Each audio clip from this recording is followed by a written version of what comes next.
बड़ी खबर है कि जंग के बीच इजरायली सेना का बड़ा दावा, ईरान ने इजराइल पर दागी बैलिस्टिक मिसाइल। ये बड़ी खबर इस वक्त आ रही है, ईरान ने इजराइल पर बैलिस्टिक मिसाइल दागी है। मधुरेंद्र, ये वाकई में बहुत बड़ी खबर है, यानी सीधे तौर पर ईरान की एंट्री। क्या जानकारी इस पर इस वक्त है? देखिए, बिल्कुल एक तरफ जहां आतंकी हमला है इजराइल पर, दूसरी तरफ जो है ईरान का बैलिस्टिक मिसाइल अटैक है, तीसरी तरफ देखें तो हमास और हिजबुल्लाह रॉकेट बरसा रहे हैं। इस वक्त का जो स्क्रीन दिखाई दे रहा है, जो रेड अलर्ट है, चारों तरफ इजराइल के मल्टीपल लोकेशंस पर जो है वो सायरन बज रहे हैं। लाखों की संख्या में लोग जो है इस वक्त बॉम्ब सेंटर में जा पहुंचे हैं, क्योंकि इस वक्त इजराइल पर हुआ है ऑल आउट अटैक और ये अटैक चारों तरफ से दिखाई दे रहा है। मैं रेड अलर्ट ऐप देख रहा हूँ, ऐप पर लगातार नोटिफिकेशन आ रहे हैं और जो मैप है इजराइल का वो पूरी तरह से लाल होता हुआ दिखाई दे रहा है। यहाँ पर हो रहे हमले की जद में पूरा का पूरा इजराइल है और मैं देख रहा हूँ नॉर्थ साउथ ईस्ट वेस्ट हर इलाका जो है एक तरह से ढलता दिखाई दे रहा है।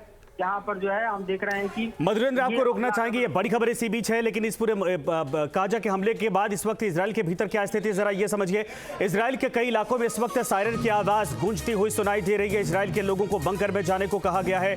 इजराइल में चारों ओर अफरा तफरी का माहौल देखा जा रहा है। यह बड़ी खबर इस वक्त आ रही है, यानी बैलिस्टिक मिसाइल के हमले के बाद इजराइल की तरफ से अपने नागरिकों को साफ कहा गया है कि जो बंकर हैं, जहां पर सुरक्षित ठिकाने हैं, वहां पर वो चले जाए, पलायन कर जाए। बड़ी खबर इस वक्त आ रही है। पूरे इजराइल में इस वक्त चौतरफा हमले को लेकर खबर इस वक्त खबर आ रही है। मधुरेंद्र, ईरान की सीधे जंग में एंट्री, वो भी बैलिस्टिक मिसाइल से हमला, और खबर है कि अब इजरायली नागरिकों को बाकायदा बंकर में जाने के लिए कहा गया है।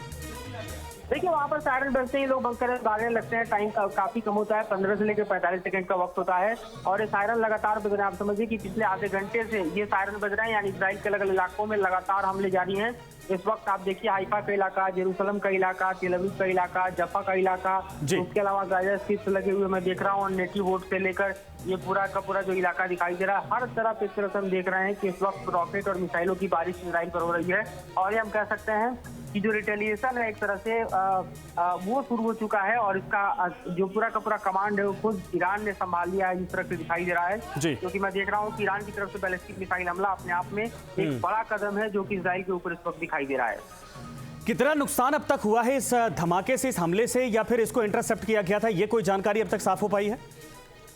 देखिए, अभी तक जो दिखाई दे रहा है मैप पर, उसके हिसाब से आयरन डोम और जो है वो बेहतरीन तरीके से काम कर रहा है। उसके अलावा डेविड फ्लैंक जो है वो भी दरअसल ऑपरेशनल दिखाई दे रहा है और इस तरह हमलों को एक तरह से निराधार करने की कोशिश की जा रही है। लेकिन जिस मैग्नीट्यूड में, जिस स्पीड में और जिस क्वांटिटी में हमले हो रहे हैं, जाहिर तौर पर इसमें कैजुअलिटी की संभावना काफी ज्यादा होती है, इसमें डिस्ट्रक्शन की संभावना काफी ज्यादा होती है और अगर जो ईरान के मंसूबे हैं उसको समय पर इजराइल ने भापा होगा तो अपने बचाव के लिए कारगर उपाय उठाया होगा। अगर ऐसा नहीं हुआ होगा तो बेहद मुश्किल होगा बचना, क्योंकि जिन इलाकों में रॉकेट मिसाइल गिरेंगे वहां पर भारी क्षति की संभावनाएं देखी जा रही है। नहीं, बड़ी चुनौती इस वक्त ये बनी हुई है। ठीक है, अमेरिका की चारों तरफ से घेराबंदी तो थी, लेकिन खबर ये है कि अगर ईरान का सीधे युद्ध में उतरना ये वाकई में हैरान करता है और इसके बाद इजराइल की मुश्किलें बढ़ सकती है। धन्यवाद इस पर तमाम जानकारी के लिए।